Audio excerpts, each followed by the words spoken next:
Մյուս խոշոր ծրագիրը, որ էլի կարծում ենք, որ մի քանի հարցելուց է, դա կենսաթոշակային կամ նպաստային քարտերի միջոցով ապրանքների եւ ծառայությունների ձեռքբերման դիմաց անկանխիկ եղանակով վճարումներից հետվճարի տրամադրման ծրագիրն է, որը արդեն հայտարարել ենք, ես ուզում եմ նորից շեշտել դրա մասին։ Այն երկու նպատակ ունի, ինչպես գիտեք, եւ մենք պատահական չէ, որ խոսում ենք հենց այս գործիքով մեր քաղաքացիների նպաստները եւ կենսաթոշակները բարձրացնելու մասին, որովհետեւ այդ կենսաթոշակները եւ ընդհանրապես այս բյուջեն, որ մենք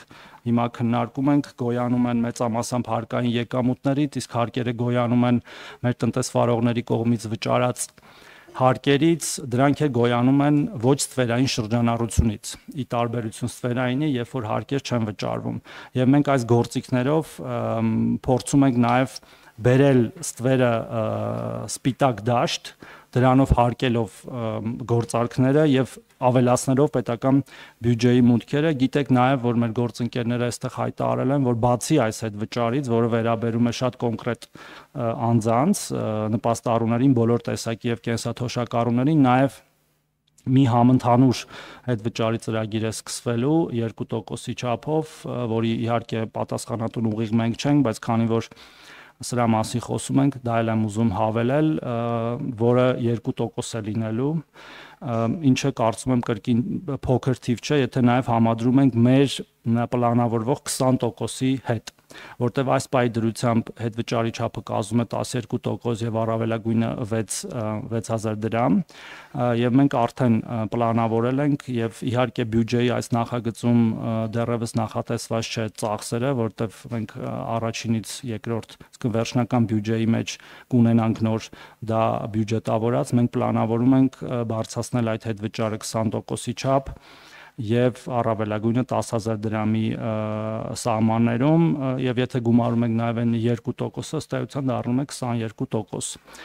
Մենք այս պահի դրությամբ ունենք մոտ 350,000 քաղաքացի, որ օգտվում է այս ծրագրից, եւ մենք խրախուսում ենք, որ ավելի շատ թվով քաղաքացիներ օգտվեն դրանից, եւ մեր պլաններում, մեր կանխատեսումներով մյուս տարվա վերջին այդ քաղաքացիների թիվը կկազմի մոտավորապես 410-420,000 եւ միջին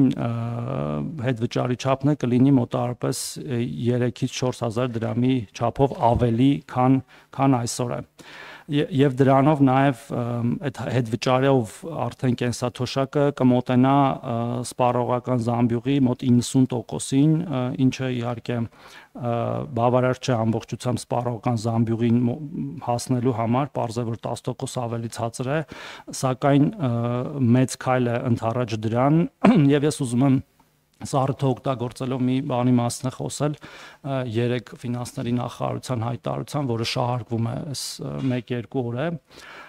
պարոն Հովհաննիսյանը ասել է, որ եթե կենսաթոշակները բարձրացնենք այնքան, որ ֆիսկալ անկայունություն առաջանա Հայաստանի Հանրապետությունում, մենք բյուջետային, հարկաբյուջետային խնդիրներ ունենանք, ոչ միայն կենսաթոշակառուները վատ կապրեն, այլև բոլորս վատ կապրենք։ Իսկ մանիպուլացվում է հակառակ կերպ, որ եթե կենսաթոշակները բարձրացնենք, ապա կենսաթոշակառուները վատ կապրեն։ Ամենևին դրա մասին չի եղել խոսքը, հարգելի գործընկերներ, սիրելի հայրենակիցներ, այլ նրա մասին է, որ մեր ֆիսկալ հնարավորությունները թույլ են տալիս բարձրացնել այսքան եւ այս եղանակով, որը կարծում ենք այս պահի դրությամբ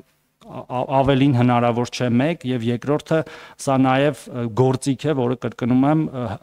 խթանելու է հավելյալ հարկերի հավաքագրումը։